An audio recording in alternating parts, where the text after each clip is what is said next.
Breaking news చూస్తున్నాం. Dubai పర్యటనలో ఉన్న ఏపీ ముఖ్యమంత్రి చంద్రబాబు రాష్ట్రంలో కురుస్తున్న వర్షాలపై అధికారులతో సమీక్ష నిర్వహించారు. వర్ష ప్రభావిత నెల్లూరు, ప్రకాశం, బాపట్ల, కడప, తిరుపతి జిల్లాల పరిస్థితిపై సీఎస్ ఆర్జీ అధికారులను అడిగి వివరాలు తెలుసుకున్నారు. ఇక యంత్రాంగం అప్రమత్తంగా ఉండి ముందస్తు జాగ్రత్తలు తీసుకోవాలని హోంమంత్రిని ఆదేశించారు. ప్రభావిత ప్రాంతాలకు ఎన్డీఆర్ఎఫ్, ఎస్డీఆర్ఎఫ్ బృందాలను పంపాలని అధికారులకు సూచించారు. ఇక ప్రజలకు ఇబ్బందులు కలగకుండా చర్యలు తీసుకోవాలని అన్నారు.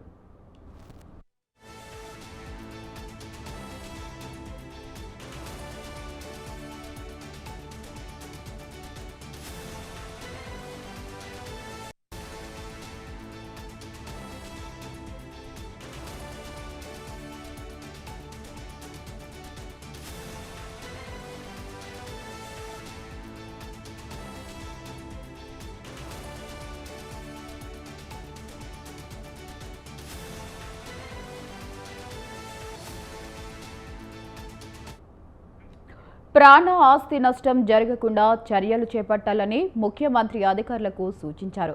Revenue, disaster, police, irrigation, municipal, R&B, విద్యుత్ శాఖలు సమన్వయంతో పనిచేయాలన్నారు. లోతట్టు ప్రాంతాలన్నీ వారిని సురక్షిత ప్రాంతాలకు తరలించాలని ఆదేశించారు.